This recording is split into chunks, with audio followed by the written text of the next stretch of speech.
Hey everybody, I'm super excited because today I'm going to share with you all 41 of the Stephen King books that I've currently read.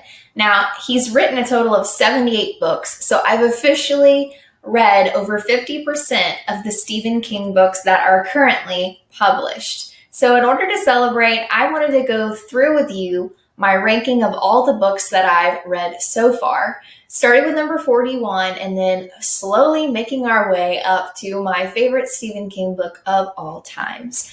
Now, I will be telling you the title of the story, showing you the book if I have it on my shelf, and then giving you one sentence or two of a little sneak peek or maybe a nugget of something that I enjoyed from the book.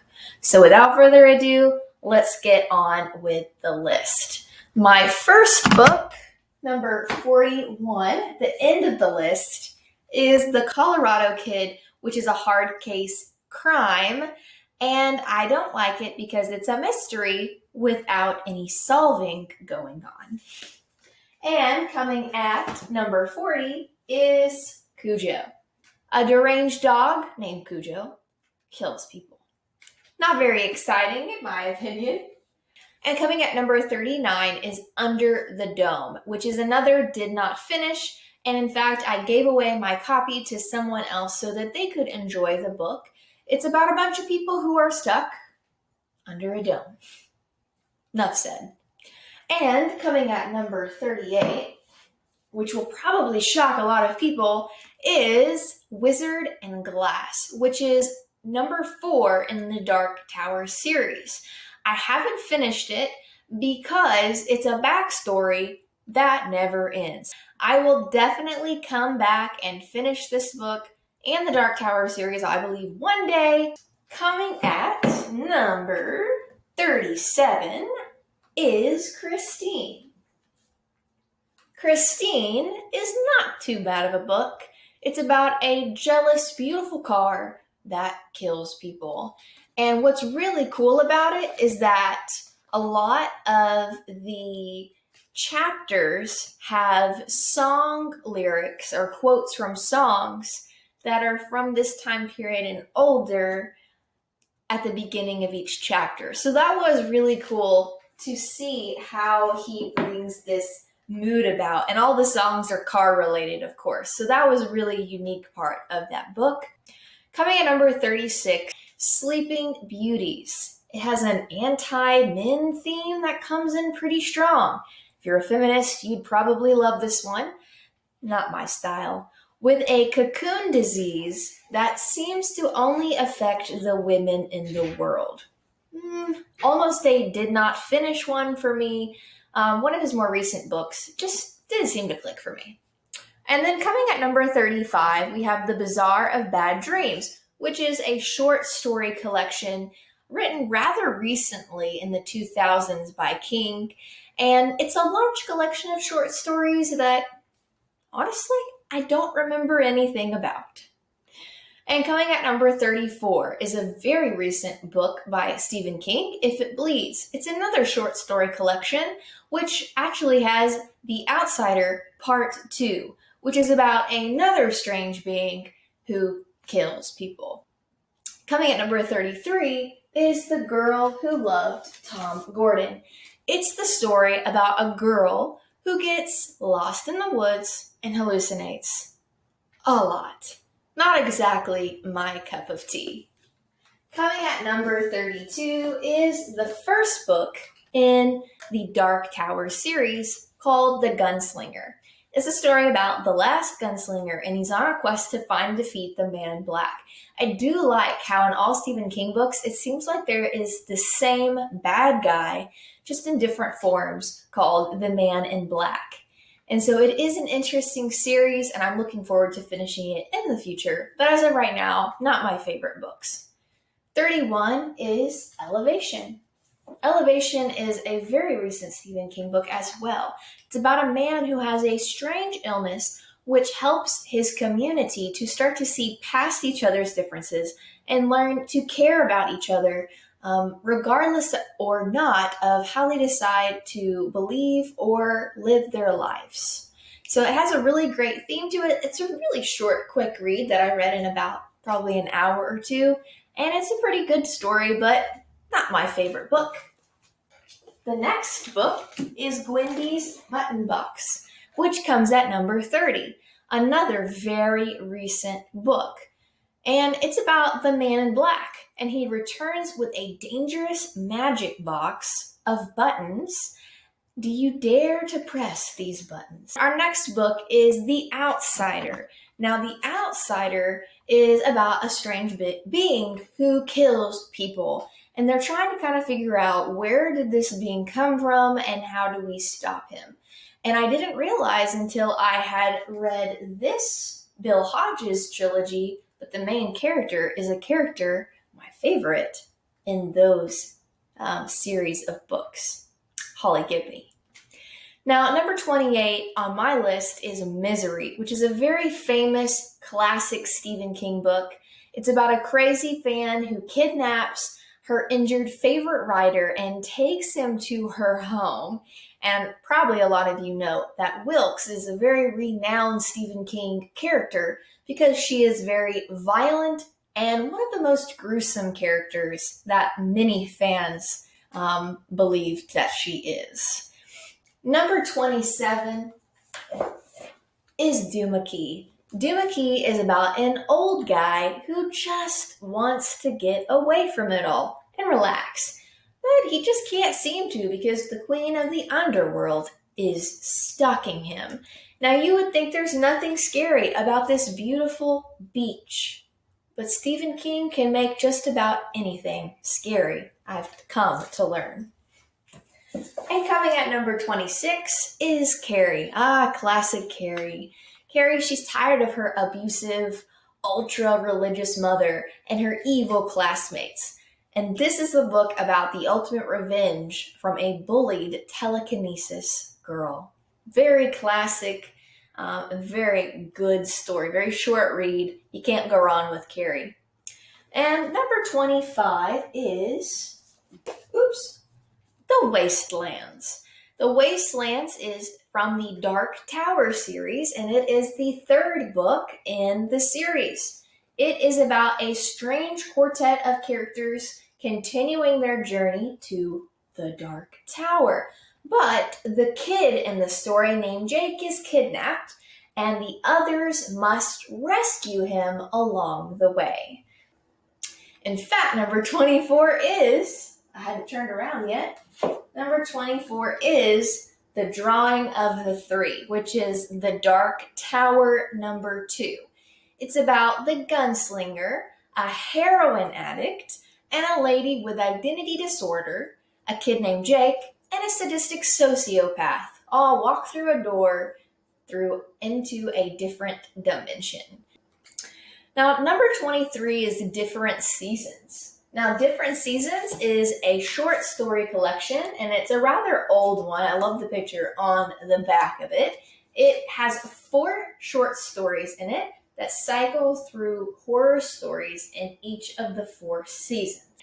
Number 22 is Thinner, and it's a man who is cursed to die by getting thinner and thinner every day. He goes to great lengths trying to reverse it. Very much an action, less of a horror story. Number 21 is probably not one of Stephen King's most famous works, but one of the ones I really like. It's called The Dead Zone. It's about a boy or a young man named Johnny who's starting to see these visions, even when he was a child. And then after he has a car accident and wakes up, he realized that he was in the dead zone. He has these visions of an evil man named Greg Stilson, who is making this plot to kill a bunch of people, and it gets political. And the whole story eventually leads to Johnny trying to stop Greg because he believes that is his fate. And coming at number 21 is The Long Walk. Man, I didn't know what I had cut out for me. I don't even think I read the synopsis of this book or a summary. I went in really blind and ended up really liking it. Very shocking. It's a book about boys who are walking for the ultimate prize. But if they step out of the race, it means sudden death, literally. The next book on my list is The Institute. It's where he kind of writes about these X-Men kids who are cruelly being used for political agenda to save the world in the background. And then the next book on our list is The Shining. I actually don't have The Shining.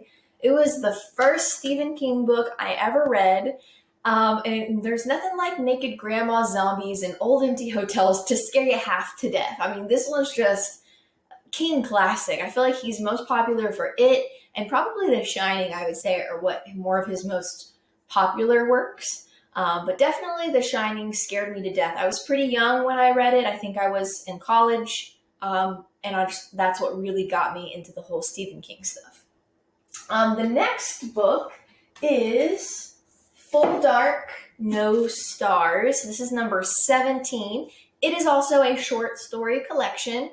It's about the scariest of horrors, your own deep, dark secrets, like revenge, jealousy, and deceit. This is where it gets the scariest, is when it becomes psychological. And the next book, number 16, is The Dark Half. Many people don't bring up The Dark Half as a book that they really enjoyed. However, I really liked it.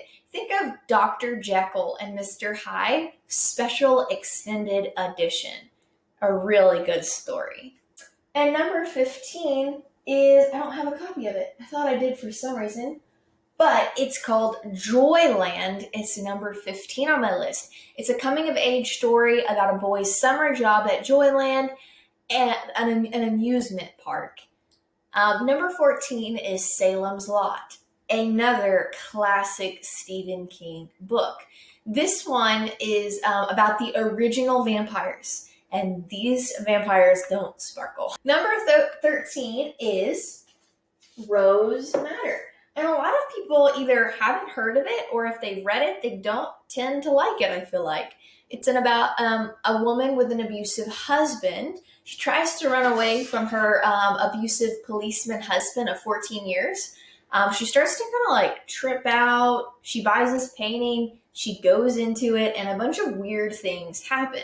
There's also a lot of action, and she falls in love with someone who actually treats her right. Number 12 is Night Shift.